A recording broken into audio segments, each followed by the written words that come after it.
예, 만나서 반갑습니다. 예, 광우 스님이라고 합니다. 멀리서 또 어떤 불심이 깊으신 거사님께서 편지를 보내와 주셨어요. 그래서 이제 내용이 너무 좋아서 제가 이 편지를 좀 읽어드리겠습니다. 예, 한번 잘 들어보세요. 네, 미리 말씀드리지만 좀 제 자랑이 많아가지고 이거 읽을까 말까 고민하다가 그냥 이해해 주시기 바랍니다. 예. 광우 스님께 스님 안녕하세요. 저는 서울에 살고 있는 불자 원각이라고 합니다. 스님께서는 저를 모르시지만 저는 스님께 많은 가르침을 받았고 앞으로의 불교 수행의 방향을 설정해 주셨기에 이렇게 지면으로나마 감사의 마음을 전하고 싶었습니다. 스님께서 계시는 화계사를 찾아가서 인사드리고 함께 보낸 책도 전달해 드리고 싶었는데 수행과 설법으로 바쁘신 스님을 번거롭게 해드리는 것 같아 대신 편지로 인사를 드립니다. 스님을 처음 뵌 건 작년 BTN 소나무에서 스님의 법문을 우연히 듣게 된 이유입니다. 부처님의 가르침을 재미있는 이야기를 바탕으로 초보 불자들도 이해하기 쉽게 설명해 주시는 스님의 법문에 매료되어 출퇴근 시 오며 가며 지난 방송 보기를 통해 소나무 프로그램의 애청자가 되었습니다. 그러다가 스님의 다른 법문이 있는지 인터넷에서 찾아보게 되었고 무상사 열린법회의 법문과 유튜브에 올려져 있는 금강경 법문도 보게 되었습니다. 소나무를 통해서 불교의 기초교리를 재미있게 공부할 수 있었고 무상사 열린법회를 통해서는 공덕을 쌓고 기도를 통해 업장을 녹여 운명을 바꾸는 지혜를 배웠으며 금강경 법문을 통해서는 무집착과 무아의 지혜를 배울 수 있었습니다. 스님의 가르침 하나하나가 저에게는 큰 울림으로 다가왔고 스스로의 삶을 돌이켜보고 참회하며 불자로서 부끄럽지 않은 삶을 살도록 인도해 주셨습니다. 특히 불교 수행의 목표와 방법을 결정하는데 스님의 말씀이 큰 도움이 되었습니다. 스님께서 하신 법문 중에 운명을 바꾸는 법, 요범사운을 10번 이상 읽어라, 말법시대 중생에게는 연불에서 극락 가는 게 최고의 수행이다 라고도 하셨고 정공 스님에 대해 찬탄하신 말씀도 기억이 납니다. 그래서 저는 스님의 가르침대로 요범사운을 여러 번 읽고 정토에 대한 법문과 경전을 읽으며 정공 스님의 가르침을 공부하게 되었습니다.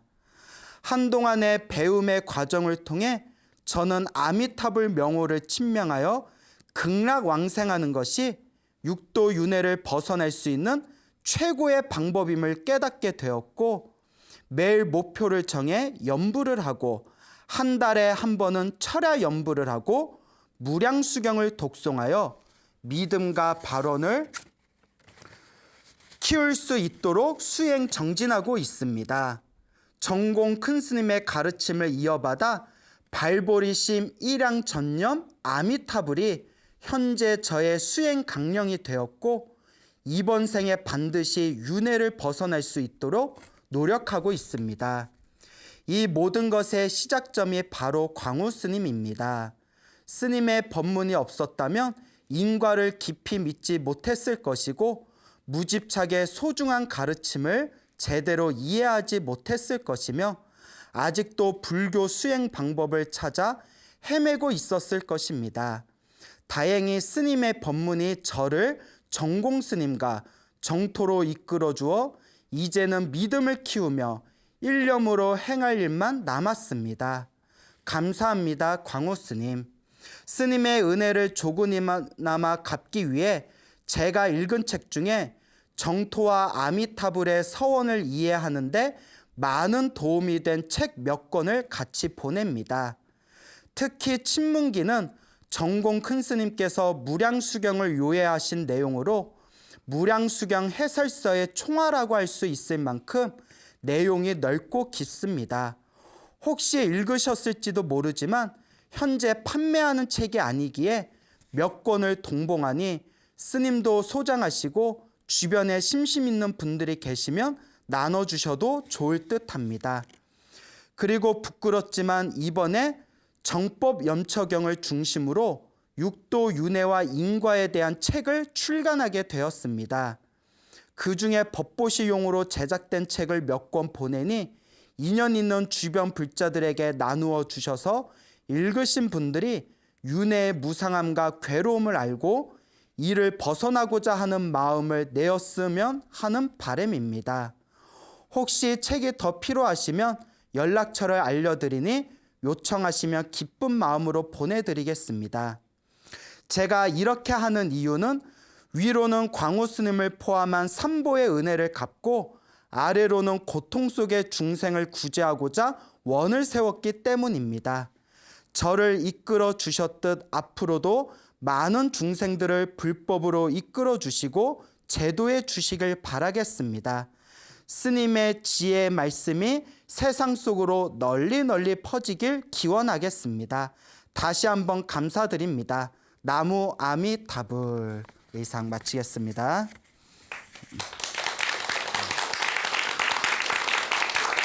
예, 이렇게 편지를 읽어드렸습니다. 내용이 참 좋죠? 예, 약간 중간중간에 저를 너무 칭찬하는 내용이 나와서 예, 읽으면서도 제가 좀 부끄러웠는데 예, 제가 겸손의 아이콘 아닙니까? 자, 이제 어쨌거나 일단 이렇게 소나무 법문을 통해서 우리 법명이 원각이시래요. 우리 원각 거사님께서 부처님의 바른 가르침에 큰 신심을 내셨다는 이 편지글을 보고 제가 너무나 기쁘고 그날 정말 제가 이 BTN에 나와서 이렇게 법문을 한 것이 너무나 보람되구나라는 것을 강하게 느꼈습니다. 어쨌거나 좋은 편지 보내주신 우리 거사님 너무나 감사드리고 우리 많은 불자님들도 불법에 대해서 큰 신심을 일으키셔서 다 함께 해탈과 열반의 궁극의 행복을 증득하셨으며 하는 바람입니다. 그 아까 편지 글 제가 읽어드린 거 귀담아서 잘 들어보셨나요? 예, 제가 그 물어봐도 대답하실 수 있겠어요?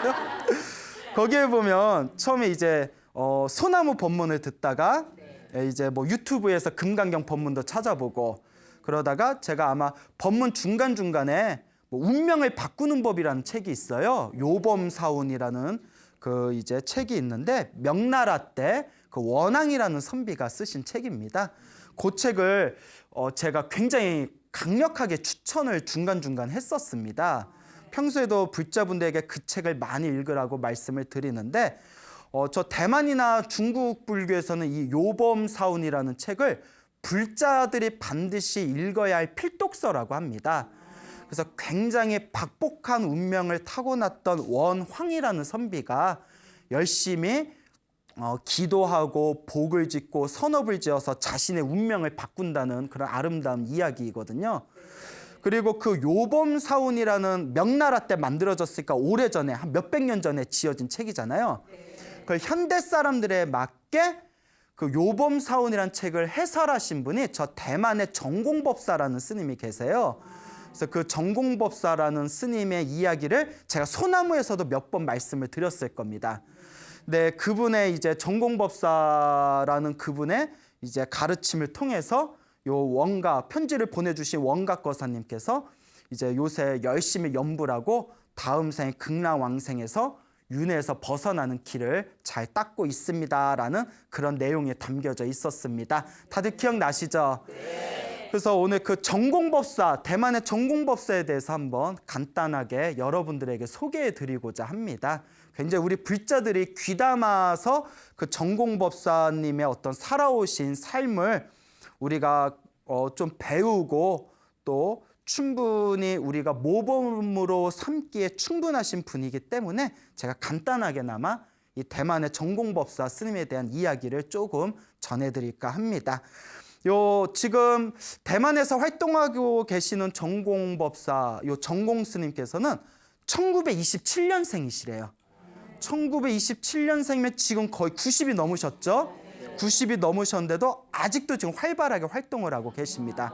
그래서 태어나기는 중국에서 태어나셨고 이제 20대 초반에 대만으로 넘어오셔서 현재 중국, 대만, 홍콩, 싱가포르, 말레이시아를 중심으로 해서 널리 우리 불자들에게 불법을 설하고 계시는 그런 어른 스님이십니다. 근데 요 정공 스님께서 이제 중국에서 출생을 하셨지만 그 20대 초반에 대만으로 이주를 하십니다. 근데 이 정공법사 스님이 태어날 때부터 굉장히 총명하셨대요. 머리가 아주 총명하셨는데 좀 전생에 보시공덕을 안 지었는지 집안이 엄청나게 가난했답니다. 집안이 너무 가난해서 정규교육을 제대로 못 받았대요. 그래서 우리나라로 치면 중졸, 중학교 겨우 졸업하고 중졸에서 이제 정규 교육 학력을 마치게 되었는데 워낙 머리가 총명하시니까 학력은 정식 학력은 중졸이지만 당신이 개인적으로 독학을 많이 하셨나 봅니다. 특히 그 한문 서당식 교육으로 이렇게 옛날 고전들을 또 잘 보셨나 봐요. 이분께서 이제 20대 초반에 이제 대만으로 넘어오시고 한 26살이 되었을 때 너무나 공부가 하고 싶은 거예요. 공부가 너무 하고 싶은 거예요. 우리 어르신들도 나이 들어서 가장 후회된 게 젊어서 뭐 안 한 거다? 공부 안 한 거다. 그 어른들 말씀 들어보면 어르신들께서 못 놀아서 한이다라는 분들은 좀 드물어요. 네? 그렇잖아요.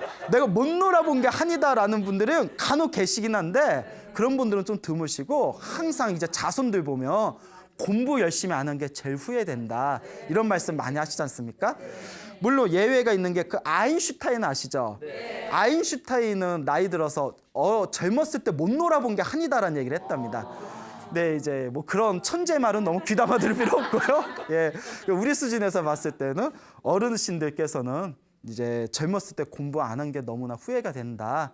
근데 늦었다고 생각할 때가 사실 가장 좋은 시기라는 얘기가 있지 않습니까? 그러니까 지금이라도 공부하시면 됩니다. 자, 어쨌거나 요 정공법사께서도 출가하기 전에 26살 때 너무 공부가 하고 싶은데 집안이 가난한 거예요. 그러니까 대학에 들어갈 수가 없잖아요. 고민하다가 이분이 그 대만대학교에 당시 대만대학교에 방동미라는 교수가 있었어요. 이름이 방동미예요. 남자분이십니다. 이 방동미 교수가 대만에서 가장 유명한 철학자였대요. 아주 유명한 철학자였는데 또 다행인 게 이 방동미 교수가 중국에서 자기 고향하고 가까운 그런 어떤 동양 사람이었다고 합니다. 자기 고향하고 좀 가까운 쪽에 사시던 분이라서 또 중국인들은 그 지형 같은 게 굉장히 강하지 않습니까?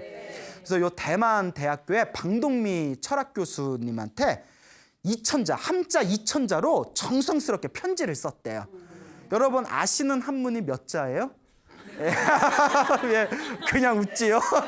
근데 이제 그 정공법사님은 몇 글자로? 이천자를 한자 이천자로 편지를 간절하고 정성스럽게 써서 제가 너무 공부를 하고 싶은데 가난해서 공부를 할 수가 없습니다. 괜찮다면 제가 그 선생님이 수업하시는 대만대학교에 가서 그 끝에 앉아서 청강 좀 하면 안 되겠습니까? 우리 청강생이라고 있잖아요. 청강 좀 하면 안 되겠습니까? 너무나 철학 공부가 하고 싶습니다. 이렇게 편지를 정성껏 써서 보냈는데 일주일 후에 이렇게 회신이 왔대요. 그래서 직접 한번 얼굴 좀 보자 이렇게 왔답니다. 집을 한번 찾아오시오. 얼굴 좀 봅시다.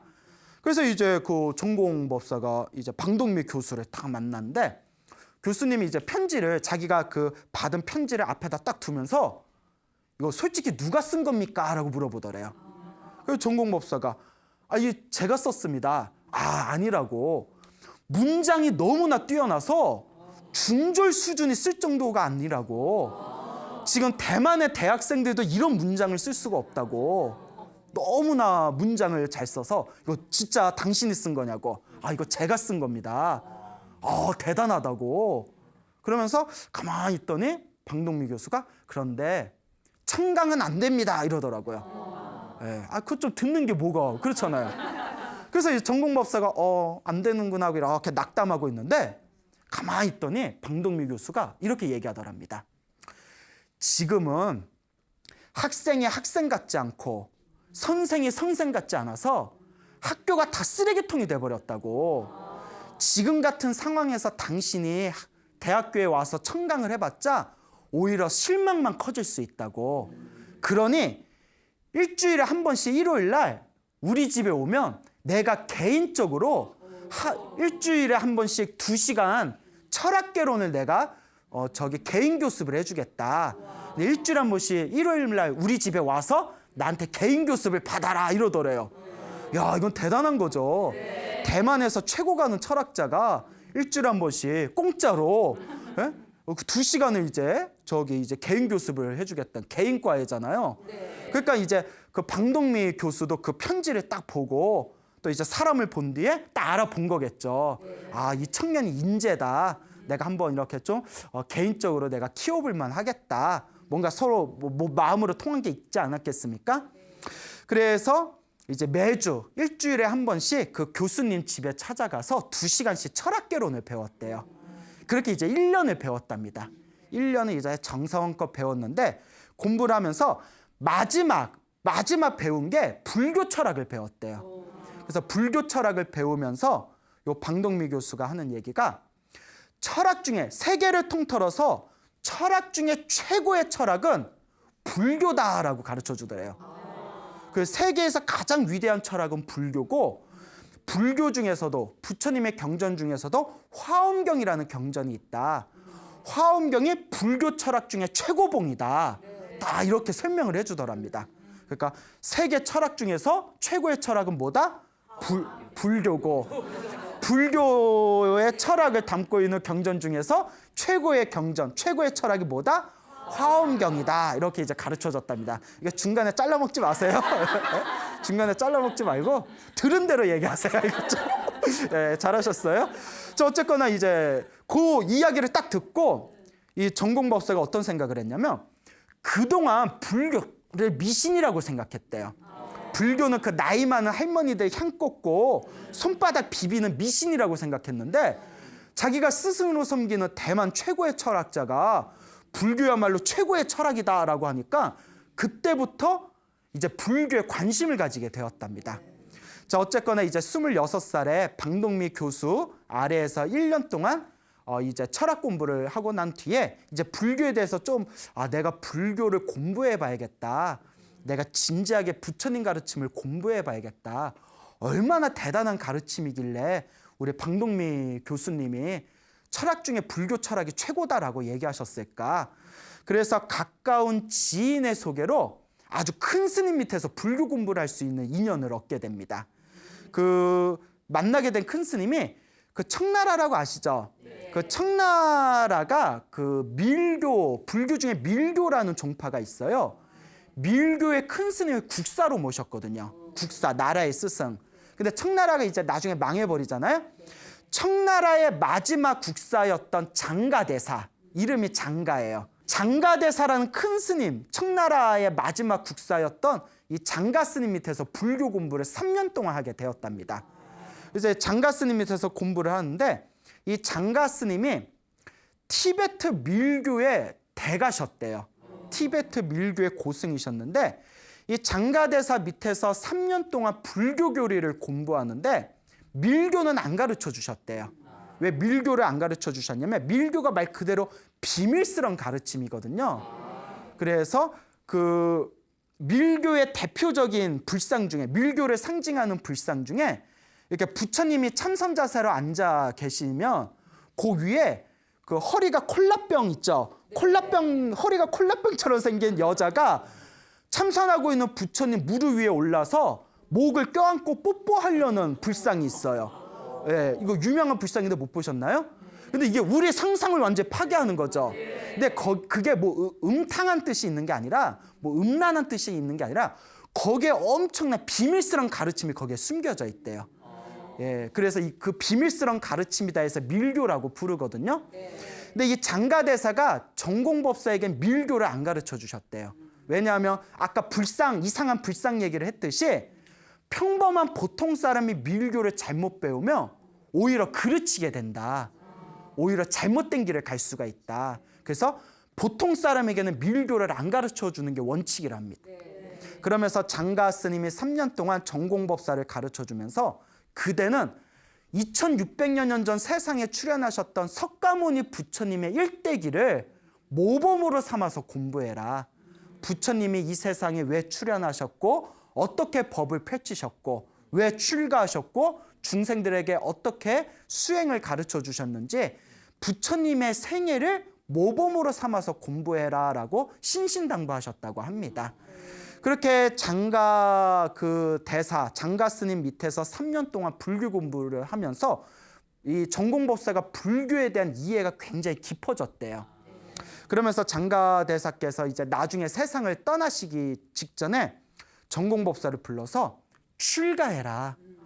이렇게 머리 깎고 출가를 해라. 그러니까 사람을 알아본 거겠죠. 머리 깎고 출가해서 스님이 되면 계율을 스승으로 삼아서 청정하게 계율을 지키면서 사십시오라고 그렇게 아주 당부와 부촉의 말씀을 남겼다고 합니다. 그래서 그 말씀이 인연이 되었는지 전공법사께서도 나중에 32살에 머리를 깎고 출가하시게 되었다라고 합니다. 자, 어쨌거나 이 전공법사께서 그 방동미 교수 밑에서 1년 동안 철학 공부를 했고요. 그 청나라 시대 마지막 국사였던 그 밀교의 고승 장가대사 밑에서 몇 년 동안? 예, 안 잊어먹었네요. 예, 3년 동안 이렇게 불교 공부를 한 뒤에 세 번째 스승을 만나게 됩니다.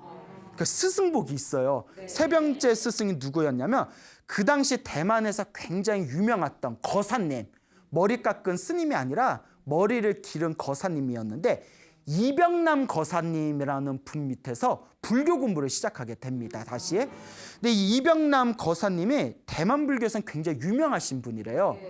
머리를 기르고 있는 속인이지만 굉장히 계율을 철저하게 지켰고 97세까지 사셨대요. 97세까지 사셨는데 평생을 돌아가시기 직전까지 평생을 빨래하고 식사를 당신이 직접 하셨대요. 97세신데도. 그 더 놀라운 게 거의 평생 동안 하루에 한 끼만 먹었대요. 하루에 한 끼만. 우리 같으면 예, 하루에 한 끼만 드시고, 그리고 이 이병남 거사님은 정토연불을 하시던 분이었어요. 정토연불이 뭐냐면 연불, 나무 아미타불 연불을 열심히 해서 다음 생에 아미타 부처님 극락세계에 태어나자, 아미타 부처님 정토세계에 태어나는 것을 목표로 하는 수행이 정토연불수행법이라고 있습니다. 이 이병남 노선님이 정토연불의 또 아주 큰 대가였다고 합니다. 어쨌거나 이 이병남 노선님께서 굉장히 계율도 철저하고 연불수행도 아주 열심히 하시고 또 경전을 굉장히 해박했대요. 부처님 경전에 해박하다라는 이제 소문을 듣고 그 이병남 노사를 찾아가게 됩니다. 그러니까 이병남 노사가 다 이렇게 보더니 자네가 내 밑에서 공부를 하려면 세 가지 조건이 있다. 이 세 가지를 이 조건을 지킨다면 내가 제자로 받아주겠다. 그 세 가지 조건이 뭐냐면 잘 들어보세요. 첫째, 그동안 배운 걸 싹 잊어버려라. 그동안 배운 걸 싹 머리에서 지워버려라. 둘째, 앞으로 오직 내 법문만 들어라. 오직 내 법문만 들어라. 셋째, 책을 보되 내가 허락한 책 이외에는 아무것도 보지 말아라. 책을 보기 전에 반드시 나한테 허락을 받고 내가 보라는 책만 봐라. 잘 보세요. 이걸 5년 동안 지키라고 했대요. 이 세 가지를 지키면서 내 밑에서 5년 동안 공부한다면 제자로 받아주겠다. 할 수 있겠냐. 그러니까 첫째가 그동안 배운 걸 잊어버려라. 두 번째가 내 법문만 들어라. 세 번째가 내가 보라는 책만 봐라. 그러니까 전공법사가 그때 이제 출가하기 전이었어요. 그 얘기를 딱 듣고 야, 고집도 이런 고집이 없다. 완전 자기 잘난 맛에 사는 거잖아요. 그렇잖아요.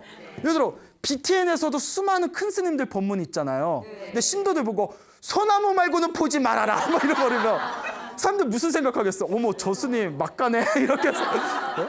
아니 그래요 안 그래요? 네. 그러니까 전공법사가 한참 고민을 했대요. 너무나 좀 교만스러운 느낌 들어서. 그러다가 저분이 수많은 불자분들한테 존경을 받는 분인데 저분이 뭔가 큰 뜻이 있을 거다. 그러니까 한번 믿고 의지해보자. 그 약속을 하고 그 세 가지를 지켰답니다.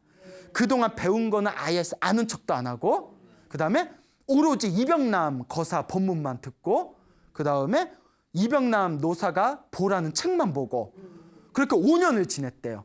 그러니까 5년 동안에 딱 공부하면서 자기가 굉장히 어떤 깊은 어떤 맛을 느끼게 되었답니다. 그 5년이 딱 지나고 나서 딱 느낀 게, 이게 다 나를 위한 거였구나. 중심이 잡히지 않은 상태에서 이 책 보다가 저 책 보고, 저 책 보다가 이 책 보고, 중심이 잡히지 않은 상태에서 이 스님 법문 듣다가 저 스님 법문 듣고, 저 스님 법문 듣다가 이 스님 법문 들으니까 하나도 안 된다는 거예요. 이도저도 안 된다는 거예요. 예? 여러분들 그게 어떤 느낌인지 아시죠? 그러니까 우리가 이렇게 우리가 사과나무 이렇게 씨를 심었는데 하루에 한 번씩 가서 얼마나 컸나 하고 땅 뒤집어 버리면 가만히 묻어놓고 물 주고 비료 줘야지. 오늘 가게 얼마나 컸나 하고 땅 한번 뒤집어 보고, 씨가 그대로 있네? 그 다음날 가서 또 땅 한번 뒤집어 보고, 이러면 자라야 안 자라요? 그러니까 5년 동안 딱 중심을 만들기 위한 과정이었다는 거예요. 그 5년의 과정이 딱 끝난 뒤에 이병남 노사가 전공법사에 딱 부르더니, 참으로 대단하오. 이 5년을 너무나 잘 지켜주셨어. 이제부터 중심이 잡혔으니까 듣고 싶은 법문 마음대로 듣고, 보고 싶은 책 이제 마음대로 보셔도 됩니다. 그러니까 다 이게 그 이병남 노사가 자기 잘난 맛에 교만을 부린 게 아니라 제자의 중심을 잡아주기 위해서 그와 같은 조건을 걸었던 거예요. 그 깊은 뜻을 이해하고 나서 이 전공법사께서 다시, 스승님 5년을 다시 배우겠습니다. 예.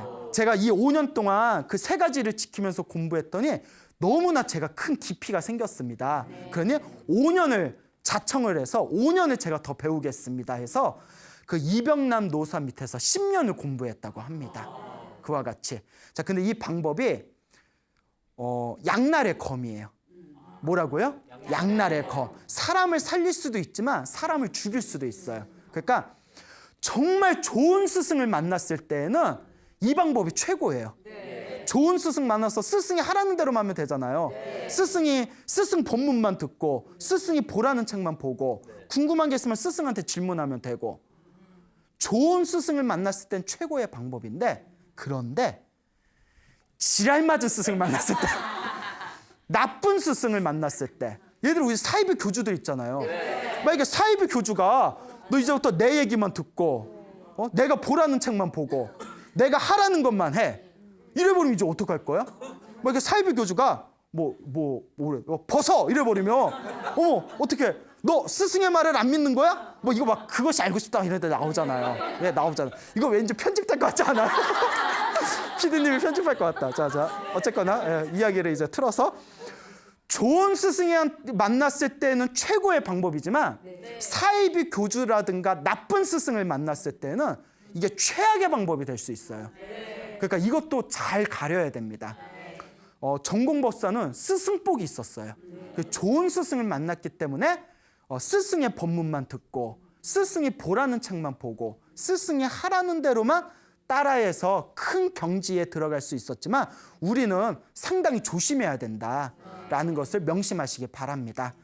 자, 그런데 이 전공법사께서 이제 그 방동미 교수 밑에서 1년, 그 다음에 그 장가대사 밑에서 3년, 그리고 이병남 노사 밑에서 10년, 5년씩 두 번 해서 10년 동안 이렇게 이제 공부를 하고 난 뒤에 비로소 내가 세상에 널리 불법을 전하겠다.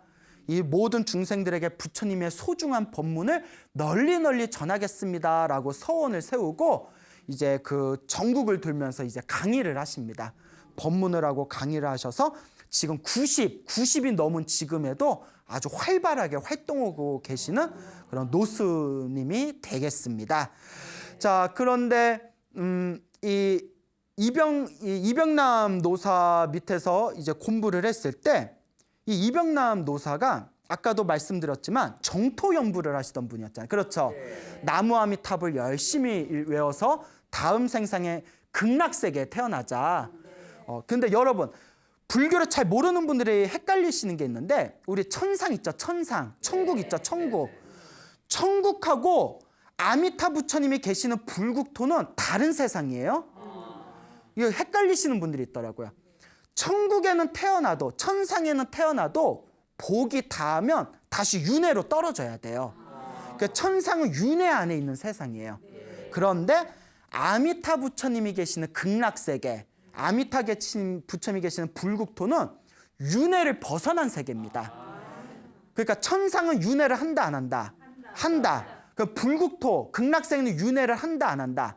안 한다. 그래서 극락세계하고 천상세계는 완전히 차원이 다른 세계입니다. 이거 헷갈리시면 안 돼요. 자, 그런데 이 이병남 노사께서 정토연불을 닦으시는 분이다 보니까 이 전공법사에게 몇 번이나 이야기를 했답니다. 너도 정토연불을 닦아라.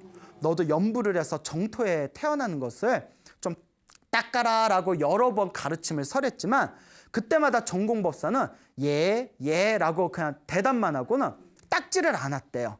왜냐하면 그때만 해도 불교 공부를 열심히 했을 때에도 이 전공법사는 가슴에, 머릿속에 어떤 생각이 있었냐면, 나무아미탑을 불러서 다음 세상에 극락세계 태어나는 거는 나이 먹은 무식한 노보살들이나 닦는 거다. 이런 선입관이 있었답니다. 그렇게 불교 공부를 많이 했었어도. 그래서 그 나무아미탑을 불고 연불하는 거는 그 경전 공부 못하는, 글을 모르는 무식한 노보살들이나 닦는 거지, 내가 그런 거 할 필요가 있겠냐, 이런 생각이 듣고, 대신 이 전공법사가 제일 좋아하는 경전이 화엄경이었대요. 머리가 똑똑하다 보니까 화엄경이 팔만대장경에서 가장 양이 많고요. 그리고 중요한 게 내용이 되게 어려워요. 그러니까 머리 좋은 사람이니까 어려운 걸 좋아하는 거예요. 여러분, 어려운 게 좋아요? 쉬운 게 좋아요? 머리 나쁘구나. 예, 웃자간 얘기고요. 자, 어쨌거나 그렇게 화엄경 공부를 하다가 화엄경 강의를 17년을 하셨답니다. 젊었을 때. 17년 동안 화엄경 강의를 하다가, 화엄경 강의를 자꾸 하다 보니까 화엄경을 자꾸 읽게 되잖아요. 문득 이런 생각이 들더래요. 화엄경에 부처님 외에 수많은 보살님들이 출연을 하는데, 이 대승 보살님들은 다 무슨 수행을 했을까? 그 화두를 갖고 화엄경을 열심히 파헤쳤더니 놀라운 걸 발견하게 됩니다. 화엄경을 17년 동안 강의하면서 자기가 공부를 해보니까 화엄경의 최고의 보살님들이 두 분이 문수보살하고 보현보살이에요. 문수보살은 지혜를 상징하고 보현보살은 실천을 상징하시거든요. 근데 문수보살하고 보현보살이 부처님의 명호를 연불하는 연불법을 닦았다라는 게 화엄경 어디에 나온답니다. 그러면서 화엄경 입법계품이라는 부분이 있거든요. 화엄경 입법계품 마지막에 문수보살, 보현보살을 포함해서 수많은 대승의 보살들이 모두 다 아미타 극락세계로 돌아가기를 원을 일으키는, 극락세계에 태어나기를 바라는 회양문이 나온대요. 그 구절을 딱 보는 순간 마음이 확 밝아지고 눈이 번쩍 떠지면서, 팔만대장경의 대승의 가르침의 핵심이 화엄경이라면 화엄경의 궁극은 극락왕생이다. 문수보살이나 보현보살 같은 위대한 보살님들도 당신들이 극락세계로 태어나기를 회양하는 내용이 나온다. 화엄경의 궁극은 극락세계에 태어나는 것이구나 라고 가슴이 열리는 그런 체험을 하셨답니다. 그 뒤로는 그렇게 우리 이병남 스승님께서 나에게 연불해서 정토 연불을 닦으라고 얘기하셨는데, 그때는 내가 업장이 두꺼워서 그 얘기를 못 알아듣다가 화엄경을 17년 동안 공부하고 나서야 정토 연불법이 최고구나, 이제야 내가 알았구나라는 그런 환희심을 일으키셨다고 합니다. 그래서 그동안 강의하던 화엄경 강의를 폐해버리고 화엄경 강의를 놓아버리고 이제 평생 동안, 지금까지 평생 동안 이제 사람들에게 가장 많이 강의하는 내용이, 법문하는 내용이 나무아미탑을 연불을 열심히 해서 극락세계에 태어난 게 최고의 가르침이다라는 이 정토 연불법을 가장 열심히 법문하고 계신다고 합니다.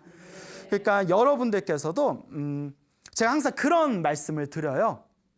우리가 불법을 닦으면서 부처님 경전은 하나도 버릴 게 없습니다. 그리고 관세음보살을 부르든 지장보살을 부르든 나무아미타불을 부르든 결국은 하나로 돌아가게 됩니다. 모든 기도와 모든 수행은 결국 하나로 돌아가게 된다. 그런데 경전에 보면 이 세상 윤회에서 벗어나는, 태어나고 죽고 태어나고 죽는 윤회에서 벗어나는 가장 쉽고 빠른 길은 어디에 태어나는 거? 연불을 열심히 해서 나무아미탑을 극락세계에 태어나는 게 가장 중생들이 윤회를 벗어나는 가장 쉬운 방법이다라는 이야기가 경전에 굉장히 자주 나옵니다. 그러니까 우리 불자님들께서도 이런 수행, 이런 세계가 있구나라는 것 정도는 다들 머릿속에 잘 되새겨 보시길 바랍니다. 자, 그래서 이 전공법사께서는 굉장히 관상이 박복하셨대요. 관상이 엄청 큰 스님인데도 젊었을 때부터 관상이 박복하셨답니다. 관상이 박복하시고 사주팔자를 보면 한결같이 단명살이 있어서 수명이 짧다는 얘기를 들었대요. 그래서 사주팔자를 보면 항상 45을 못 넘긴다. 그런 걸 어떻게 맞출까? 용하다, 야. 그래서 관상도 아주 박복하고 수명도 단명살이라는 소리를 들어서 45을 못 넘길 거다라는 이야기를 많이 들었는데, 이분이 이제 젊어서부터 불법을 공부했잖아요. 그래서 이번 생은 다 자기 팔자대로 살아간다. 이 팔자대로 살아간다는 걸 불교에서는 자기 업보대로 산다라고 표현하거든요. 그 업보가 자기 팔자예요. 이 세상에 있는 모든 중생들은 자기 팔자대로 사는데 그 팔자가 결국 누가 지은 업이다. 그렇죠. 내가 지은 업이라는 거죠.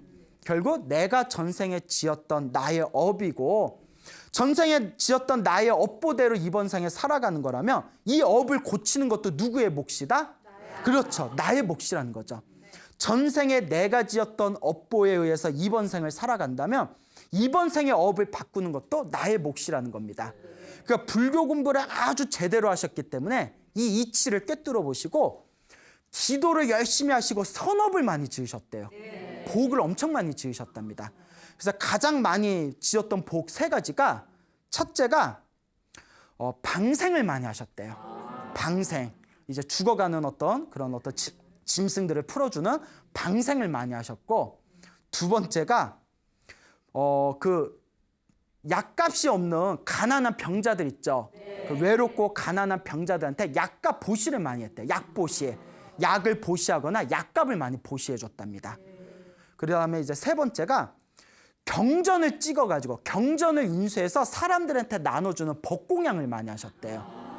경전을 좋아해요. 부처님의 법을 널리 펼치는 법공양이 최고의 공양이라고 하잖아요. 그래서 방생을 많이 하고 약값을 많이 보시하고 약보시를 많이 하고, 세 번째가 부처님의 말씀에 담긴 경전을 인쇄해서 널리 보시를 했답니다. 그렇게 이제 이 3가지 복을 많이 지으셨고, 그래서 그런지 몰라도 이 전공법사가 어렸을 때부터 엄청나게 가난하고 얼굴도 엄청나게 박복하셨는데 평생 동안 이 3가지 보시행을 열심히 닦아서 그런지 지금은 전공법사 앞에로 되어 있는 계좌로 매년 1,000만 달러가 들어온대요. 1,000만 달러. 1,000달러? 아니, 1,000만 달러가 들어온대요. 그 박복했던 스님이. 그렇다고 그 1,000만 달러를 그 스님이 어떻게 쓰겠어요? 예? 뭐에 쓰겠어요? 다 부처님 법공양 하는데 당신은 하나도 안 갖고 이게 내 돈이냐, 신도들이 부처님 은혜 갚으라고 보내준 돈이자고 그걸 다 세계에 널리 법보시를 한답니다.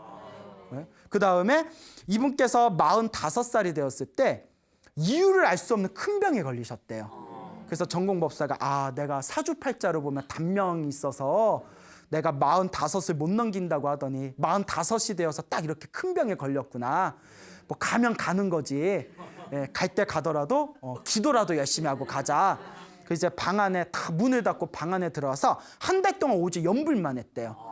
한 달 동안 오직 연불만 했는데 한 달이 딱 지나니까 이유도 없이 그 병이 저절로 사라져 버렸대요. 그리고 그 45살 때 그렇게 연불을 하고 기도를 해서 병이 싹 사라지고 난 뒤에 지금 90이 된 지금까지도 한 번도 병에 걸려본 적이 없더랍니다. 정말 운명을 스스로 바꾼 가장 대표적인 현대 살아있는 어른 스님 중에 한 분이 아니겠느냐 이렇게 말씀을 드리고 싶습니다. 자, 이와 같이 우리가 이제 이 불법을 닦는다는 거, 불법을 정말 제대로 닦고 제대로 수행을 하면 우리가 전생에 지었던 업장을 소멸할 수가 있고 또 앞으로 오는 미래 세상에 내가 나아가야 할 길에 행복한 열매를 맺을 수가 있습니다. 또 어떤 분은 이런 이야기를 합니다. 스님, 아무리 기도하고 아무리 염불을 하고 아무리 복을 지어도 지금 당장 뚜렷하게 제가 변화가 없습니다. 그러면 제가 항상 드리는 말씀이 있었죠. 두 가지 이유가 있어서 그렇다. 첫째는 열심히 안 해서 그런 거고 그냥 껄렁껄렁한 거예요. 껄렁껄렁. 근데 열심히 했는데도 효과가 없으면 전생의 업장이 아직 두꺼워서 그렇다. 다만 기도하고 복을 지은 거는 효과가 있든 없든 반드시 내가 받는다 안 받는다. 언제라도 내가 받는다. 그래서 항상 드리는 말씀이 효과가 있냐 없냐 따지지 말고 지금이라도 우리가 닦아놔야 된다. 그래야 지금이라도 닦아야 다음 세상이라도 편하게 살 수가 있다. 그러니까 당장의 좋은 일, 나쁜 일, 효과가 있니 없니 따지지 말고 묵묵하게 이제 자기의 그런 어떤 선업과 공덕의 길을 닦아나가는데 집중해라라는 말씀을 자주 드렸습니다. 자, 이와 같이 오늘 전공법사에 대한 이야기를 드렸네요. 제가 또 전공법사에 푹 빠지게 된 게 제가 송광사 유런에 있었을 때 제가 송광사 유런에 들어가기 전에는 이렇게 오로지 참선 공부만 했었거든요. 그래서 송광사 유런에 들어가서 제 인생의 가장 큰 터닝 포인트가 송광사 유런에 들어갔던 거였던 것 같아요. 유런이 이제 계율 공부하는 것이거든요. 뭐 계율 잘 지키지도 못하는 것 같은데 그때 이제 정말 좋으신 어른 스님, 큰 스님을 스승으로 모시고 정말 유런에서 제가 짬지게 공부를 잘 했던 것 같습니다. 그때 유런에 있을 때 우리 유런 도서관에 책이 굉장히 많았어요. 유런 도서관에 책이 굉장히 많으셔서 그 유런을 관리해 주시는 우리 율주이신 부산 관음사의 지연 스님께서 또 인재를 키우는 교육불사의 원력이 있으신 분이셨거든요. 그래서 그 어른 스님 밑에서 또 공부를 이제 열심히 하려고는 노력은 했는데 그때 유런에 있는 도서관에서 우연히 이 전공법사의 법문이 담긴 한글로 번역한 책을 보고 그때 제가 엄청나게 깜짝 놀랐습니다. 한국에서 못 들어본 처음 보는 법문이었거든요. 그래서 저도 한동안 대만 큰 스님들 법문에 푹 빠졌던 적이 있었는데 이것도 다 자기의 시절 인연이었던 것 같습니다. 자, 어쨌거나 이 전공법사의 이야기처럼 이 전공법사는 비록 타고나기를 박복하게 태어났지만 딱 두 가지 복은 있었던 것 같아요. 총명한 복, 총명복이랑 그 다음에 무슨 복이 있었죠? 그렇죠. 스승복이 있었습니다. 이것도 다 자기가 전생에 지어놓은 성근이었겠죠. 이것도 다 자기의 복입니다. 그러니까 여러분들도 복을 열심히 지어나가시길 바랍니다. 여러분 행복해지고 싶습니까? 네. 행복한 삶을 창조하고 싶습니까? 네. 복을 지으십시오. 선업을 지으십시오. 공덕을 쌓으십시오. 복과 선업과 공덕의 힘이 여러분들을 진정한 행복의 길로 이끌어 줄 것입니다. 여기서 마치겠습니다. 소중한 나 무한 행복.